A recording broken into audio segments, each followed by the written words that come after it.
Oke, kita mulai surat Yusuf ayat 109.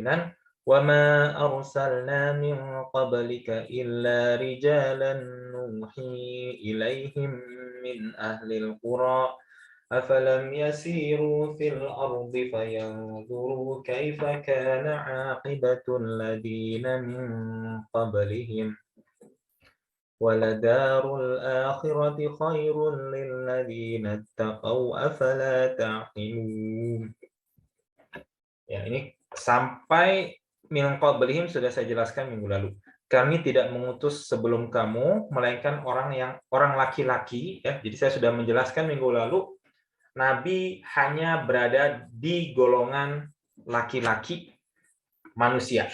Gitu ya, manusia laki-laki. Ya, kenapa manusia? Karena yang didakwahi adalah manusia. Dan kemudian kenapa laki-laki itu sudah dijelaskan dalilnya, salah satunya berdasarkan ayat ini. Lalu kalau perempuan, posisi yang paling tinggi untuk mereka adalah as-siddiqah, ya.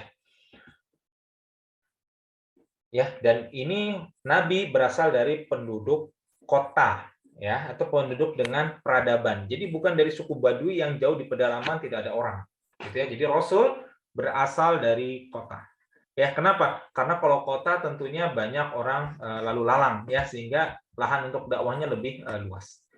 Afalam yasiru fil ardi fayanzuru kaifa kana aqibatul ladina min qablihim, maka tidakkah mereka bepergian di muka bumi untuk melihat bagaimana kesudahan. Kesudahan itu bagaimana akibat. Akibat itu dari bahasa Arab ya, akibatul ladzi min qablihim ya, orang-orang yang sebelum mereka ya. Nah, kita masuk ke pembahasan kita hari ini, waladarul akhirati khairul lil ladzina taqau, dan sesungguhnya kampung akhirat adalah lebih baik bagi orang-orang yang bertakwa ya. Kampung akhirat, darul akhirati, dar itu bisa diartikan rumah, bisa diartikan tempat, tapi rumah di sini bukan rumah dalam bentuk bangunan, karena kalau rumah bangunan, rumah dalam wujud bangunannya kita sebut sebagai baitun ya, sedangkan dar ini adalah tempat tinggal ya, kampung ya. Jadi bisa dimaknakan seperti itu. Waladarul akhirati khairul lil ladzina taqau afala taqilun, apakah kamu tidak memikirkannya?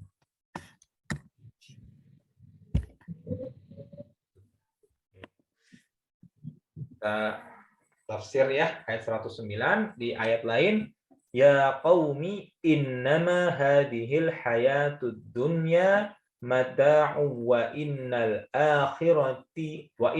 akhirata hiya darul qarar ya.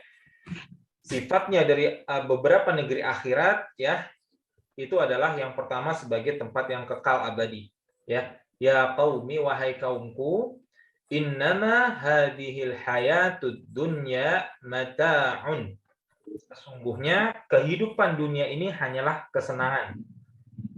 Nah, itu maksudnya bukan sesuatu yang abadi ya. Jadi semu gitu.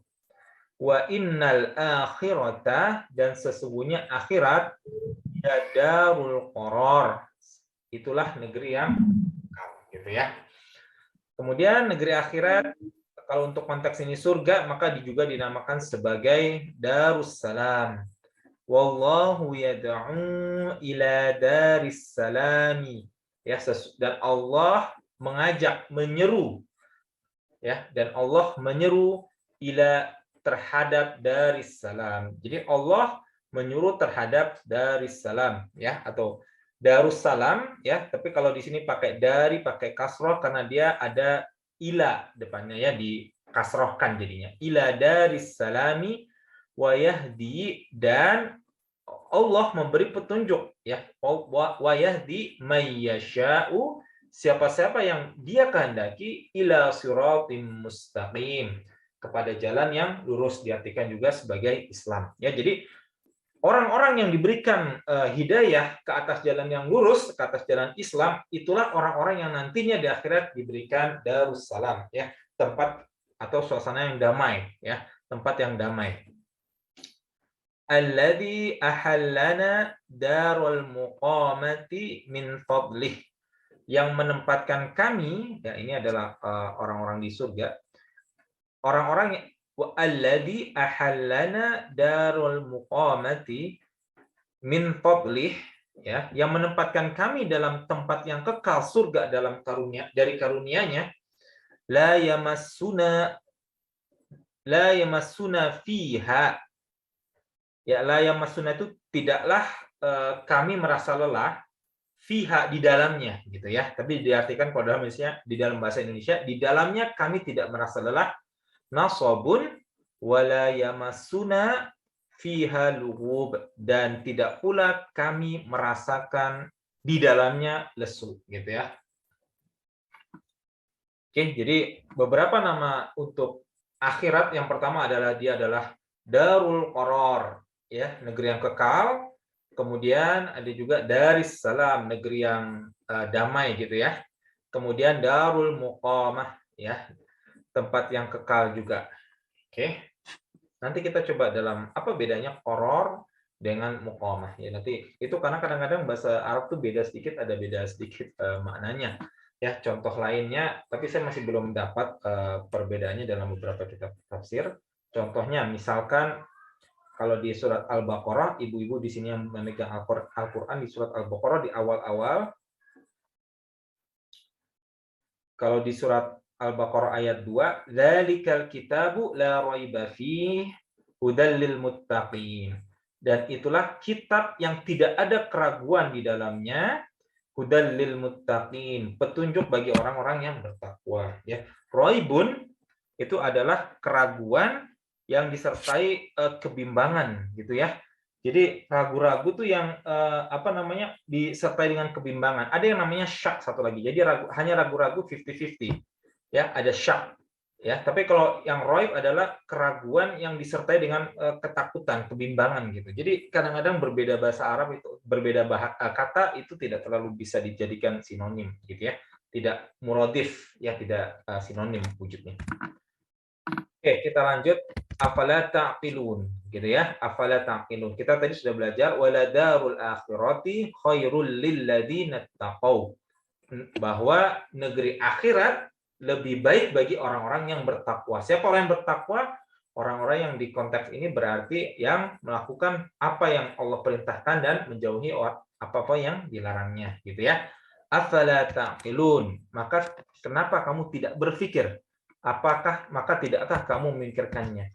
Oke, jadi al-aql itu adalah bentuk masdar. Bentuk masdar itu seperti bentuk kata bendanya. Ya, dari kata aqala ya'tilu aqlan, seperti dan memikirkan. Jadi aqala ya'tilu itu artinya memikirkan.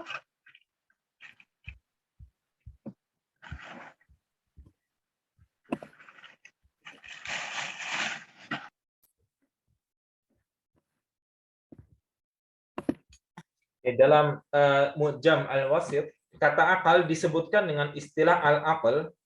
Kata tersebut merupakan salah satu bentuk derivasi dari akar kata aqala, yang berarti memikirkan hakikat di balik suatu kejadian, atau bisa juga berarti merobako, ya, mengikat. Jadi dalam tradisi Arab jahiliyah, al-aqala, kata aqala, sorry, ini bukan al-aqala, salah, maaf. Karena dia wujudnya adalah kata kerja, ya. Aqala itu bentuknya wujud kata kerja. Seringkali digunakan untuk menunjuk suatu pengikat unta, ya, al-aqal al-ibil. Selain itu, kata aqal juga memiliki makna al-karam, kemuliaan. Maksudnya adalah orang yang menggunakan akalnya sesuai petunjuk Allah Subhanahu wa taala sebagai orang yang berakal. Jadi gini.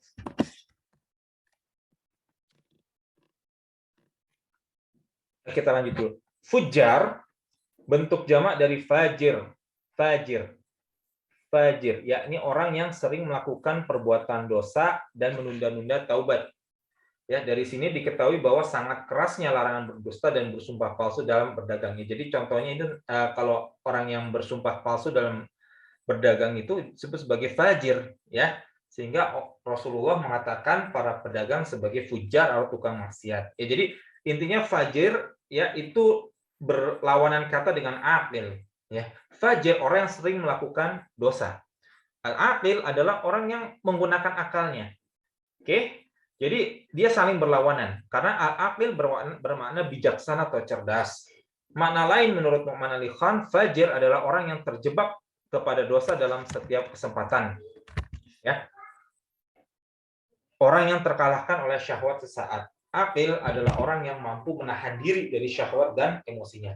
Jadi begini, dalam Islam, orang yang berakal, aqil, itu bukan orang yang IQ-nya tinggi. Ya, ini harus dipahami, karena tidak semua orang Islam, tidak semua manusia itu diciptakan sama. Termasuk IQ, kemampuan akal, dalam hal saat ini ya, kemampuan matematik, kemampuan bahasa, kemampuan apapun ya yang kita kenal sebagai kecerdasan di zaman ini, itu tidak dituntut semua orang muslim memilikinya gitu. Ya, karena itu kan given. Ya Allah yang memberikan kepada siapa yang dikehendaki. Ya. Nah, orang yang berakal dalam saat ini adalah orang yang dia itu mampu menahan emosinya, orang yang mampu menahan syahwatnya sehingga dia tidak terjebak dalam setiap perbuatan dosa. Itu yang dinamakan sebagai orang yang akil. Makanya dia mampu mengikat emosinya begitu. Ya, ini harus dipahami. Lawannya adalah fajir, ya.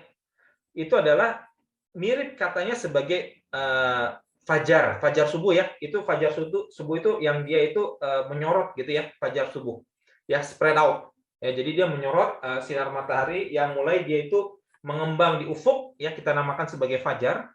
Ya, karena orang yang fajir itu dia itu setiap saat itu dia bukan mampu sih, dia akan selalu terikut oleh emosi syahwatnya.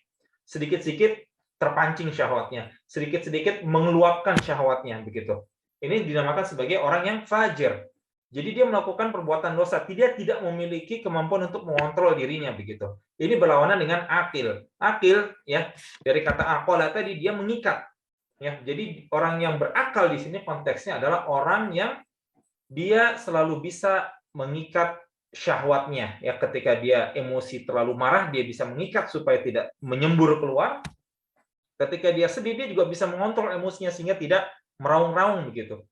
Ya, tidak seperti kebiasaan orang Arab jahiliyah zaman itu, dia itu menepuk-nepuk dadanya gitu ya. Kalau untuk beberapa kaum wanitanya ketika ditinggalkan oleh suami atau anak laki-lakinya, maka mereka berduka cita dengan cara menepuk-nepuk dadanya. Nah, orang yang berakal, maka dia mampu menahan syahwatnya, mampu menahan emosinya begitu. Dinamakan sebagai akil, orang yang berakal.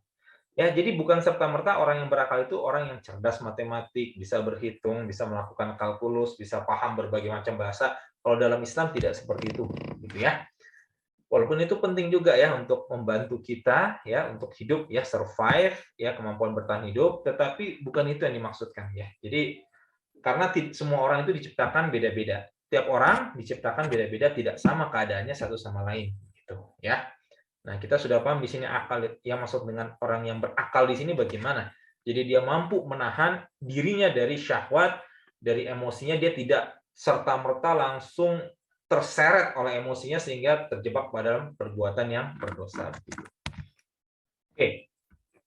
Jadi atamuruna nasa bil birri wa tansawna anfusakum wa antum tatlunal kitab afala ta'qilun, ya. Mengapa kamu ini contoh ketika orang-orang itu dipaksa untuk berpikir gitu ya. Mengapa kamu suruh orang lain mengerjakan kebajikan sedang kamu melupakan diri kewajibanmu sendiri, ya. Padahal kamu membaca Alkitab. Maka tidakkah kamu berpikir? Jadi ini konteksnya di Al-Baqarah 44 ini sebenarnya menyindir orang-orang Yahudi ya, yang menyuruh orang lain mengerjakan kebajikan atau kebaikan tetapi dia tidak mewajibkan kepada dirinya sendiri ya untuk melakukan perbuatan kebaikan gitu ya. Jadi kalau kita baca tatluna atamuruna nasa bil birri wa tansawna anfusakum wa antum tatlunal kitab, ya, kata tatluna di sini adalah membaca dengan komitmen untuk mengamalkan isi bacaan. Gitu ya. Bermakna membaca dengan komitmen untuk mengamalkan isi bacaan. Orang Yahudi diberikan kitab ya. Orang Yahudi membaca di situ ya. Jadi mereka itu membaca dan mereka itu memiliki kewajiban untuk mengamalkan isi dari bacaan itu. Ya, tetapi kenapa itu tidak terjadi gitu ya? Di sini saya menekankan ada bedanya antara tatluna nanti dengan membaca seperti qara'na gitu ya. Qara'na atau yaqra'una. Oke, jadi sini ayat lain. Ya ahlal kitabi lima tuhajjuna fi Ibrahim wa ma unzilatit Tauratu wal Injilu illa min ba'dih afala ta'qilun. Jadi di sini juga ya penekanan bagaimana Allah menyuruh ahli kitab di sini untuk berpikir gitu ya. Ini orang-orang terdahulu itu suruh berpikir. Nah, karena Al-Qur'an diturun kepada kita, maka kita juga harus berpikir ya. Al-Qur'an ini diciptakan bagi kita nantinya untuk merangsang kita ini berpikir ya. Ya ahlal kitabi, wahai ahlul kitab, orang-orang yang diberikan kitab, siapa? Yahudi dan Nasrani. Orang-orang Yahudi dan orang-orang Nasrani. Nasoro gitu ya. Lima tuhajuna fi Ibrahim. Kenapa lima tuhajuna, saling berbantah-bantahan. Ini akar katanya sama dengan hujjah. Ya, hujjah. Lima tuhajuna berarti kenapa kalian saling berbantah-bantahan, saling berargumen fi Ibrahim, tentang si Ibrahim, tentang Ibrahim. Wa ma unzilatit Tauratu wal Injilu illa min ba'dih. Ya, dan tidaklah unzilati turun Taurat. Jadi Taurat itu tidak turun, Injil juga tidak turun kecuali illa min ba'dihi, kecuali setelah Ibrahim diutus begitu. Ya. Jadi Nabi Ibrahim itu ya diutus sebelum Taurat dan Injil. Ya, jadi jangan berbantah-bantahan tentang Nabi Ibrahim gitu ya. Ini konteksnya sebenarnya waktu itu orang-orang Nasrani menganggap Ibrahim adalah orang Nasrani, orang-orang Yahudi menganggap Ibrahim adalah orang Yahudi. Padahal Ibrahim ini datang sebelum mereka, sebelum Nasrani dan Yahudi gitu loh. Kenapa harus berbantah-bantahan gitu kan ya? Ini sama aja seperti Nabi Adam itu orang Jawa atau orang Sumatera gitu ya. Padahal Nabi Adam itu datang sebelum ada orang Jawa dan ada orang Sumatera kan gitu ya kira-kira ya. Ini seperti orang-orang beberapa orang zaman sekarang gitu yang mengklaim bahwa Ibnu Taimiyah dituduh Wahabi misalnya. Padahal Syekh Muhammad bin Abdul Wahab datang jauh setelah Ibnu Taimiyah. Datangnya jauh ya, dan jauh sekali karena Muhammad bin Abdul Wahab itu datang pada lahir sekitar 1700 Masehi, ya sekitar 1700-an. Jadi belum lama dari zaman kita sebenarnya. Sedangkan kalau Ibnu Taimiyah jauh, itu abad pertengahan gitu ya. Atau misalkan apakah Nabi Muhammad ini masuk ke suku Bani Sa'ud atau bukan gitu kan, itu tidak mungkin karena Nabi Muhammad datangnya jauh sebelum Bani Sa'ud yang sekarang gitu ya. Oke, jadi ini adalah salah satu contoh bagaimana Allah menyuruh orang-orang yang membaca Al-Quran ini untuk berpikir. Ya banyak contoh dari Al-Quran itu di mana diwajibkan kita itu untuk memikirkan isi Al-Quran. Wa huwal ladzi yuhyi wa yumitu wa lahu ikhtilaful laili wan nahar. Afala taqilun. Dan dialah yang menghidupkan dan mematikan ya, wa huwa, dan dia alladzi yuhyi, yang menghidupkan, wa yumitu, dan mematikan, walahu ikhtilaful laili, dan yang mengatur ikhtilaf ya, perbedaan gitu ya kalau kita sering dengar. Di sini maksudnya adalah konteksnya adalah saling bertukar, walahu ikhtilaful laili wan nahari, yang mengatur siang dan malam dan siang. Afala taqilun, maka apakah kamu tidak memahaminya ya. Oke. Jadi orang-orang yang dia itu tidak memikirkan isi Al-Qur'an ya, maka orang-orang ini dikatakan dijadikan dia itu hawa nafsunya sebagai tuhannya begitu. Ya, orang-orang yang tidak mau memikirkan isi Al-Qur'an, maka orang-orang ini adalah orang-orang yang dianggap menjadikan hawa nafsunya sebagai tuhannya. Ara'aita man ittakhadha ilahahu hawahu. Ara'aita man ittakhadha ilahahu hawahu afa anta takunu alaihi wakila.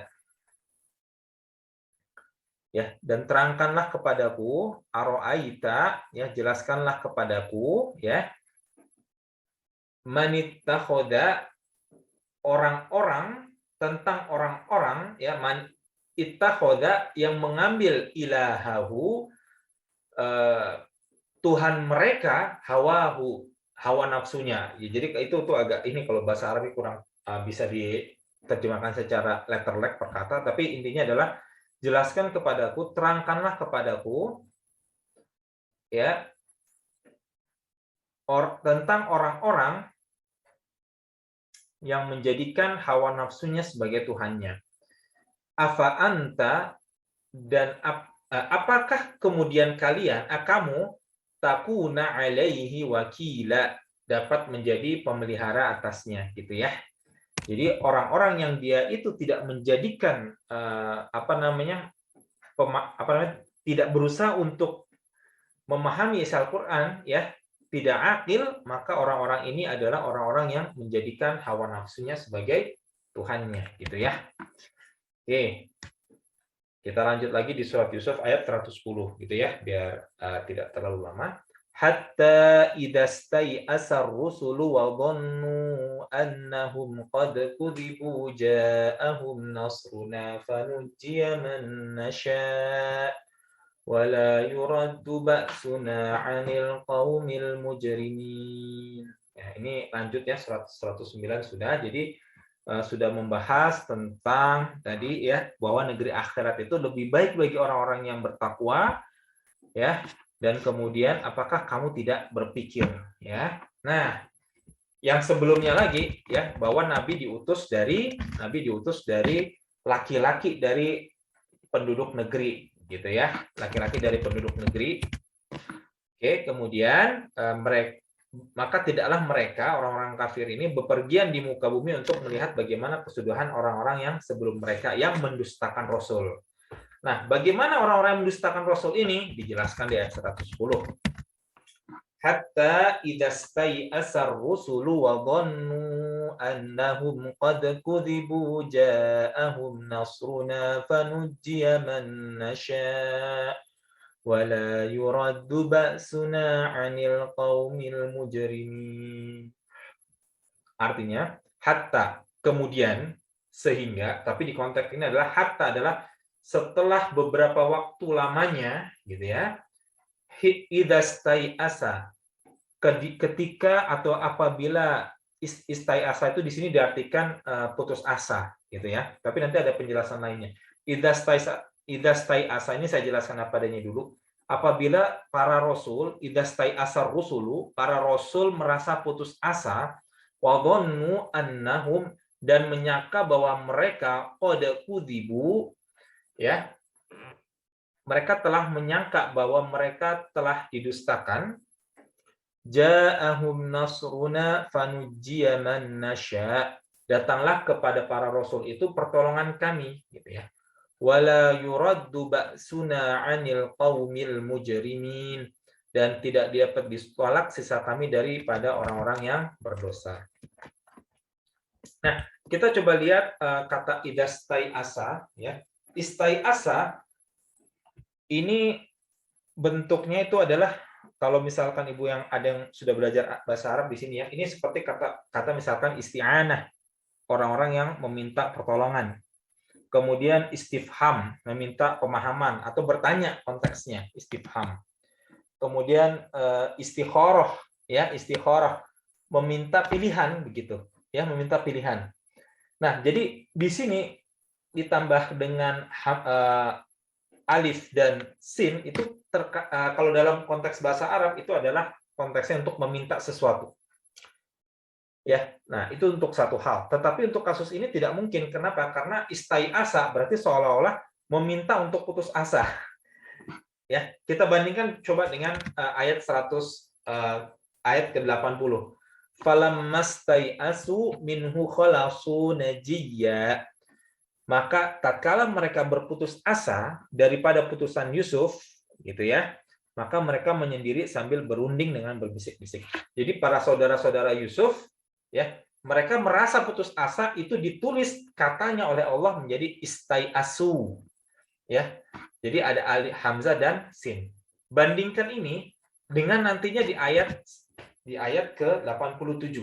Ya bani yadhabu fatahassasu min Yusufa wa akhihi wa la tai'asu mir rauhillah. Hai anak-anakku, pergilah kamu, maka carilah berita tentang Yusuf dan saudaranya, dan janganlah kamu berputus asa dari rahmat Allah. Di sini diartikan sebagai wala tai'asu, ya, tidak ada hamzah dan sin. Tidak ada hamzah dan sin. Kalau ada hamzah dan sin jadinya walas tai'asu. Paham ya Bu ya? Kalau ini katanya sama dengan kata di ayat 80 dan ayat 110, maka di sini diartikan menjadi wala tadi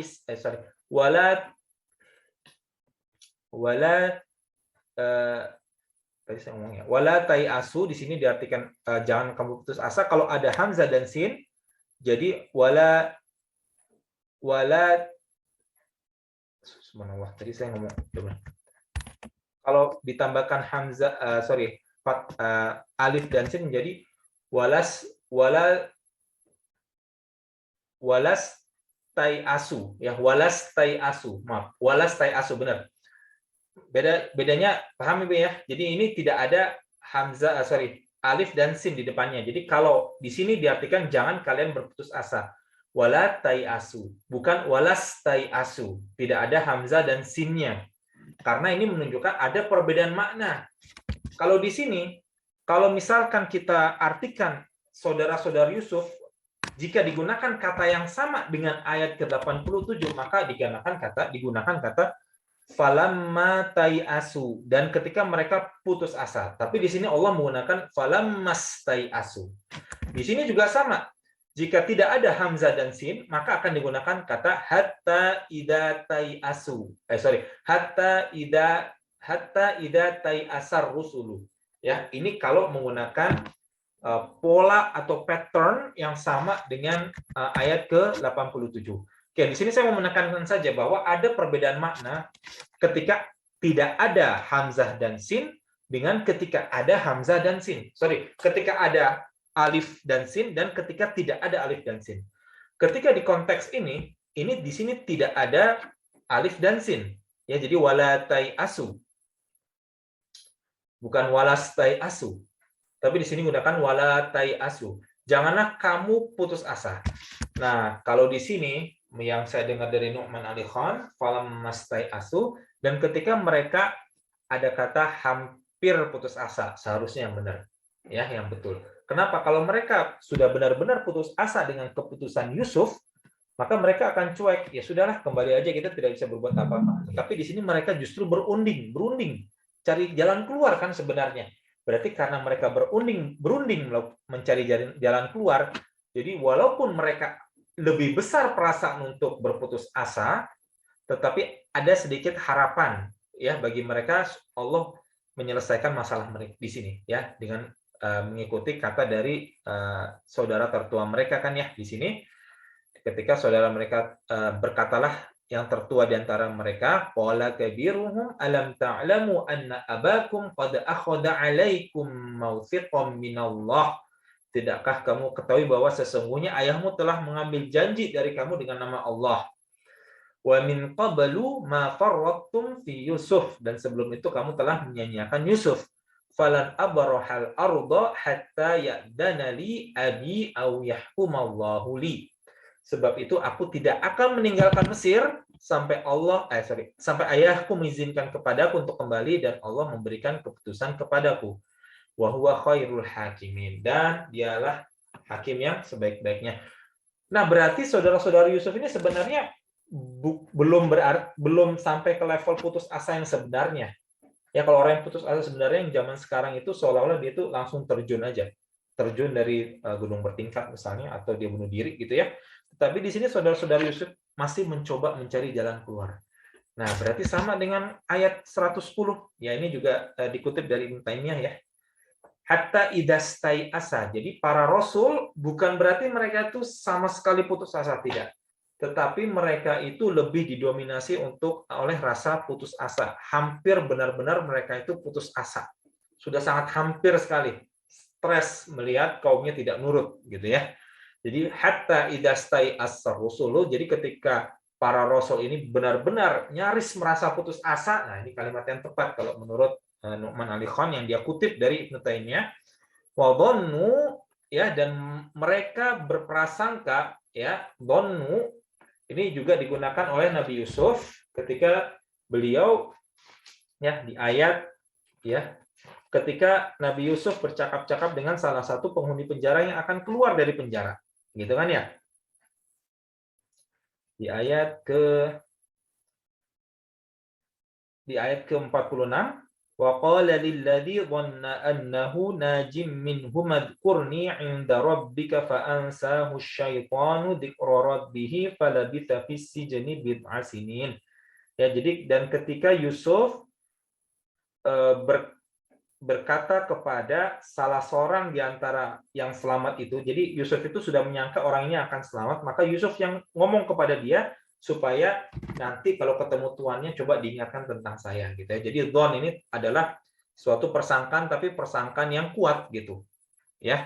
Wa dhonnu, mereka menyangka, ya, para rasul ini menyangka annahum, bahwa kaum mereka pada kudzibu, ya, pada kudzibu telah menipu para rasul ini. Ya. Jadi intinya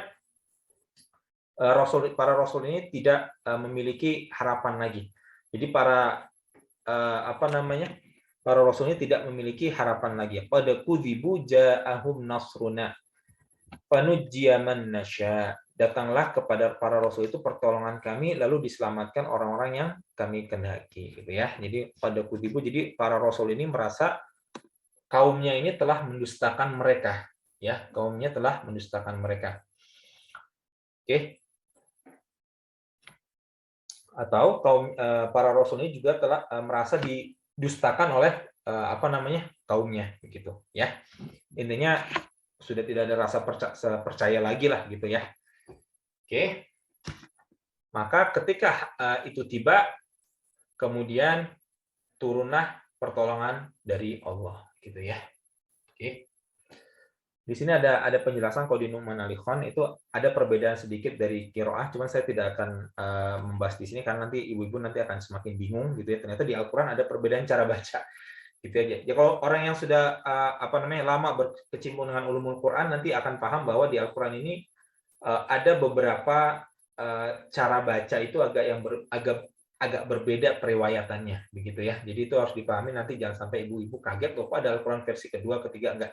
Yang kita pegang sendiri di sini adalah versi riwayat Hafs, itu jamak atau umum di seluruh dunia dipakai.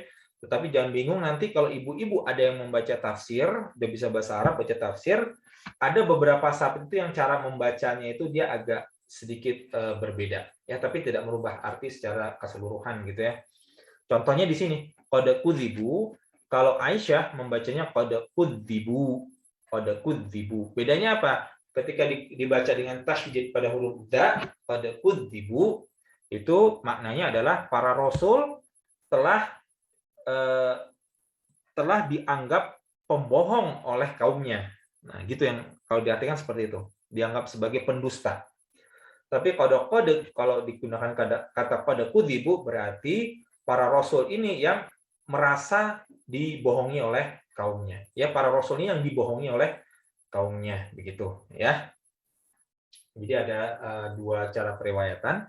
Ala kulli hal, yang kita pelajari di sini bahwa para rasul ini mereka merasa bahwa tidak ada harapan lagi, dan mereka telah didustakan. Ya, mereka telah dibohongi oleh kaumnya, gitu ya, telah dibohongi kaumnya. Ya, ini kalau ibu-ibu ini bukan berarti dibohongi dalam arti letterlock, ya. Jadi dia berharap kaumnya ini mengikuti ajakan dakwahnya, ya. Kemudian kaumnya ini mungkin di dalam perjalanannya itu ada janji terhadap nabinya, gitu ya, bahwa akan ada mereka akan mengikuti, ternyata tidak ada yang tidak terjadi, maka di situ dimaknakan sebagai kudzibu. Ya, jadi ada harapan, tapi ternyata tidak menjadi kenyataan, sehingga nabi ini merasa dibohongi. Nah, kira-kira seperti itu yang lebih tepat mungkin, ya. Maksudnya mungkin ini dalam arti yang paling mendekati sesuai dengan kitab tafsirnya, begitu ya. Saya ada beberapa kitab tafsir, tapi yang saya artikan, yang saya baca, kira-kira seperti itu. Ya, jadi para nabi ini ada harapan ketika berdakwah kepada kaumnya, tetapi kaumnya tidak mengikuti, sehingga mereka itu merasa dibohongi gitu. Ya, mereka itu merasa dibohongi. Oleh siapa? Oleh kaumnya. Gitu. Oke, jadi bukan Allah yang membohongi mereka ya, bukan Allah yang membohongi mereka. Oke, walaupun ada sedikit ahli tafsir yang berpendapat bahwa di sini ada rasa hampir putus asa, tapi ini versi ekstrim ya, rasa putus asa, kemudian para rasul ini merasa dibohongi oleh Tuhannya. Tapi Masya Allah itu terlalu jauh sepertinya ya, subhanallah terlalu jauh dari akhlak para rasul. Ya, jadi yang benar adalah mereka merasa dibohongi oleh kaumnya, karena mereka berdakwah, mereka melihat ada harapan, tapi ternyata tidak menjadi kenyataan, sehingga mereka merasa dibohongi. Oke, ini sudah tadi. Nah, contoh para rasul yang mereka merasa dibohongi oleh kaumnya, contohnya di sini ada di surat Nuh. Ibu yang sudah hafal surat Nuh di sini akan tahu bahwa itu isinya dari awal sampai akhir ya. Surat Nuh di di juz 29 itu sebenarnya adalah isinya tentang cobaan yang diterima oleh Nabi Nuh ketika berusaha berdakwah kepada kaumnya. Ya, coba ibu-ibu di sini kalau ada yang sudah menghafal surat Nuh, cobalah untuk memulai memahami tafsir dari artinya. Ketika Nuh berkata ya di ayat ini ayat ke 26 27, tapi kita coba mulai dari ayat ke-5. Kita coba mulai baca dari ayat ke-5 ya, surat Nuh ayat ke-5. Qala rabbi inni da'autu qaumi lailan wa nahara. Nuh berkata, wahai Tuhanku, sesungguhnya aku telah berdakwah kepada kaumku malam dan siang. Nabi Nuh berdakwah kepada kaumnya malam dan siang. Dalam ayat yang lain, 950 tahun Nabi Nuh berdakwah. Yang ikut kepada Nabi Nuh hanya 80 orang. Ya, jadi sedikit sekali. 950 yang ikut hanya 80. Tetapi yang namanya keberhasilan dakwah tidak dilihat dari banyaknya jumlah pengikut. Ya, tidak dilihat dari banyaknya jumlah pengikut. Tapi dilihat dari nanti di akhirat, ya. Siapa yang orang mengikuti dia, begitu. Ya, jadi keberhasilan dakwah tidak dihitung dari banyaknya jumlah pengikut, karena ada juga yang tidak memiliki pengikut. Yang penting yang penting caranya harus benar. Jangan kita berdakwah dengan segala macam cara ya. Jangan. Ya, ada caranya harus benar. Nah, caranya bagaimana itu juga harus mengikuti sunnah Nabi. Jadi tidak bisa kita berdakwah itu prasangka ini benar atau salah, itu jangan begitu. Ya, jangan seperti itu, karena ada caranya yang diajarkan oleh Rasulullah. Dan dakwah itu tidak selalu lembut ya. Ini juga salah paham. Ada yang mengatakan dakwah itu selalu lembut. Asalnya memang lembut, tetapi ada dakwah yang dia itu versi keras, itu ada. Ya, versi keras itu ada. Tergantung kondisi. Kita lihat maslahat dan mafsadatnya. Ya, tetapi asalnya dakwah adalah mengajak dia sifatnya lembut. Ya, maka kedepankan kelembutan. Ya. Di surat tadi ayat ke-5 ya. Sekarang kita masuk ke ayat 6. Falam yazidhum du'ai illa firara. Ya, jadi dan tidaklah bertambah dari mereka terhadap ajaranku kecuali kesesatan yang semakin jauh. Ya, intinya adalah kaumnya Nabi Nuh ini ketika didakwahi itu malah mereka makin menjauh.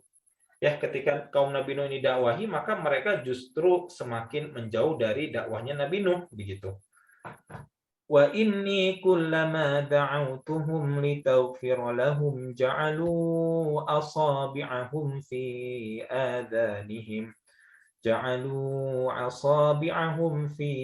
adanihim wastaghshaw thiyabahum wa asarru wastakbaru istikbara. Ya, di ayat ke-7 di situ.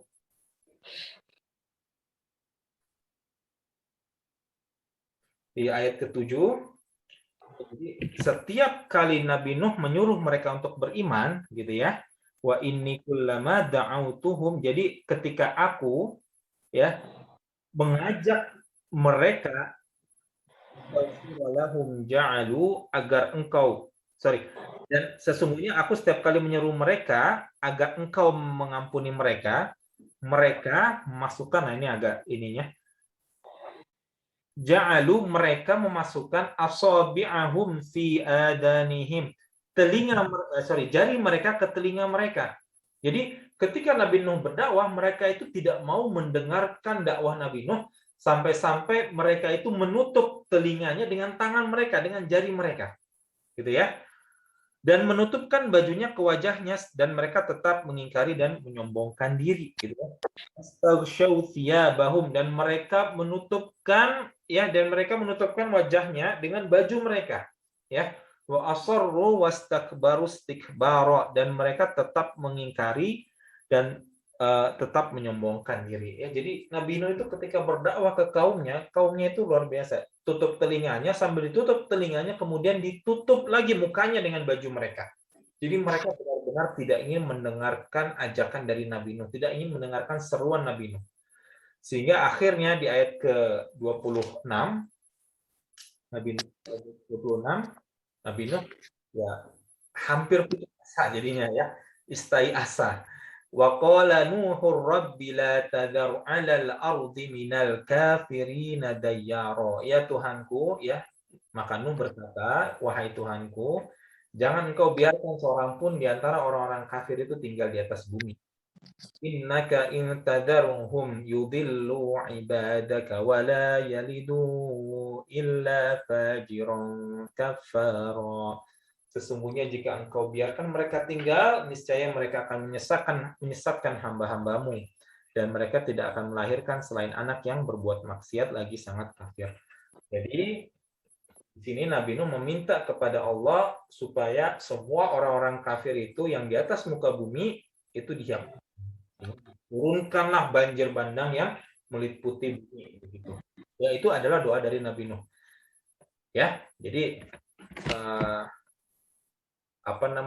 salah satu hikmah Rasulullah itu tidak memberikan doa yang langsung mustajab seperti ini, doa berupa permintaan adab, ya kita masih hidup sampai sekarang, gitu ya. Karena kalau misalnya Rasulullah memintakan doa adab, maka tidak ada lagi orang yang hidup, gitu. Ya.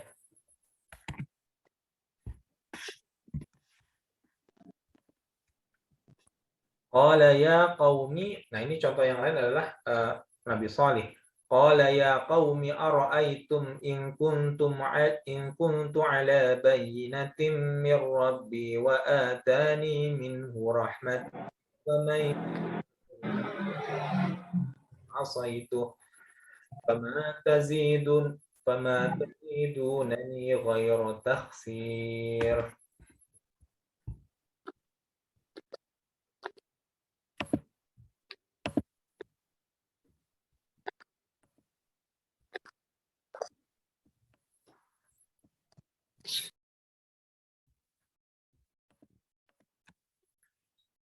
Dia berkata, tapi ini konteksnya untuk Nabi Saleh. Hai kaumku, bagaimana pikiranmu jika aku memberikan bukti yang nyata dari Tuhanku dan diberinya aku rahmat kenabian darinya, maka siapakah yang akan menolong aku dari adab Allah jika aku mendurhakainya? Sebab itu aku tidak menambah apapun kepadaku sebab itu kamu tidak menambah apapun kepadaku selain daripada kerugian. Qala, dia berkata, ya qaumi, wahai kaumku, ara'aitum, ya, bagaimana pikiranmu, in kuntu ala bayyinatin mir rabbi, jika aku, ya, memiliki ala bayyinah, di atas bukti yang nyata, mir rabbi, ya, dari Tuhanku, wa atani minhu, dan aku telah diberikan darinya rahmatan, faman yansuruni, dan barang siapa yang menolongku, ya, faman yansuruni, dan siapakah yang menolong aku, minallah, dari Allah, in asaituhu, jika aku mendurhakainya. Fama tazidunani ghairu takhsir. Fama tazidunani, maka tidaklah kalian bertambah. Gimana ya? Mengartikan bahasa Indonesia agak ini. Fama tazidunani ghairu takhsir. Ya, maka tidaklah kalian menambah kepadaku apapun selain daripada kerugian.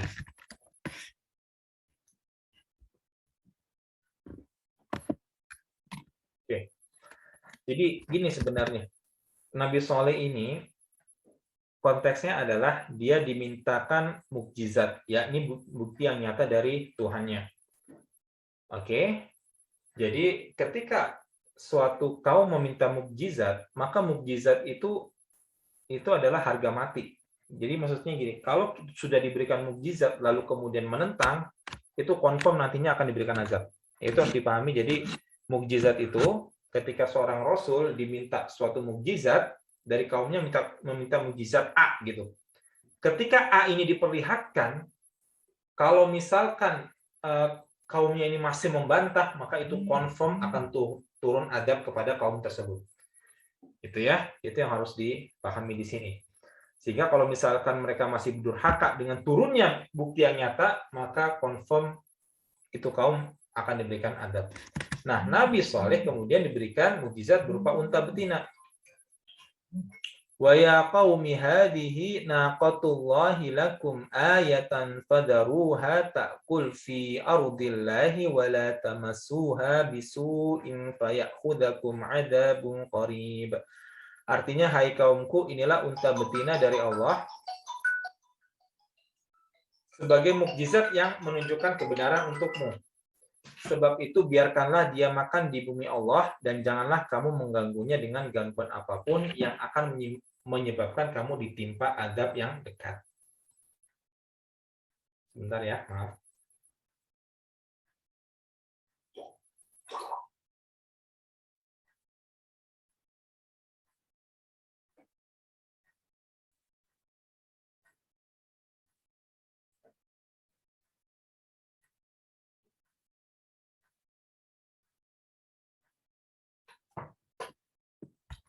Nah, ternyata mereka akhirnya membunuh unta itu. Fa'aqaruha faqala tamatta'u fi darikum thalathata ayyam.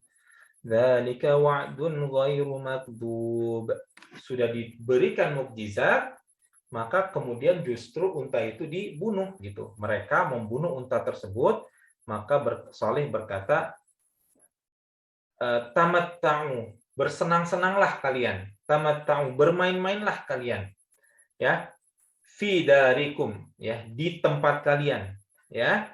Salasata ayyamin, 3 hari. Dzalika wa'dun, itu adalah janji, ya, atau ancaman konteksnya. Kalau wa'd itu untuk ancaman sebenarnya. Ghairu makdzub, yang tidak ada kedustaan di dalamnya, yang tidak didustakan. Oke, jadi di sini mukjizatnya Nabi Saleh berupa unta betina yang muncul dari balik batu, tiba-tiba batu pecah muncul unta gitu. Nah, kemudian justru unta itu dibunuh ya oleh kaumnya Nabi Saleh. Maka Nabi Saleh di sini istai asa, hampir-hampir putus asa, maka akhirnya Nabi Saleh berkata, tunggu di rumah 3 hari, silakan bersenang-senang, setelah itu kalian mati gitu intinya. Ya, jadi karena istai asa tadi ada rasa yakni hampir putus asa. Falamma jaa amruna najjayna Salihan walladzina amanu ma'ahu birahmatin minna wa min khizyi yaumi'id inna rabbaka huwal qawiyyul aziz. Maka tatkala datang adab kami selamatkan Saleh beserta orang-orang yang beriman bersama dia dengan rahmat dari kami dan dari kehinaan di hari itu. Sesungguhnya Tuhanmu dialah yang maha kuat lagi maha perkasa. Ya, jadi gini, kalau ditafsir, sebenarnya ketika kaumnya Nabi Saleh melihat unta, itu adalah keajaiban yang luar biasa, gitu kan ya. Maka banyak pula di antara mereka itu yang beriman sebenarnya. Cuma ada di golongan kaum Nabi Saleh yang merasa dengki hasad karena kaumnya Nabi Saleh ada yang beriman.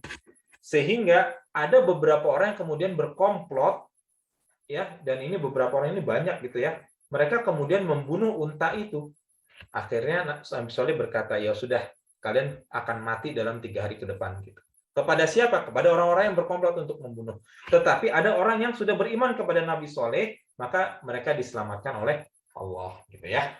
Oke, jadi sudah sekian sampai saat ini. Semoga bermanfaat untuk ibu-ibu. Mohon maaf sekali, ini banyak sekali gangguan teknis hari ini. Tadi ada masalah sedikit sehingga saya memulainya agak terlambat. Kemudian ternyata saya punya masalah juga dengan WhatsApp saya, sehingga saya tidak bisa langsung mengirimkan link di WhatsApp. Saya harus masuk ke email dulu, dari email kemudian di copy. itu juga cukup makan waktu. Kemudian tadi ada masalah juga, saya tidak bisa record sehingga harus ulang dari awal lagi ya.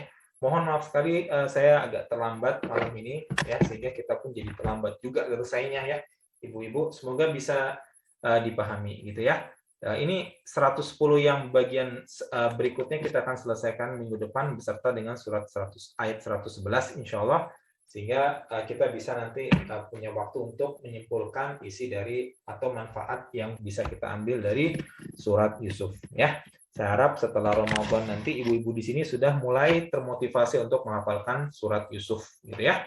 Setelah itu nanti kita sambil insya Allah belajar surat Al-Kahfi ya. Wabillahi taufiq wal hidayah. Wassalamualaikum warahmatullahi wabarakatuh.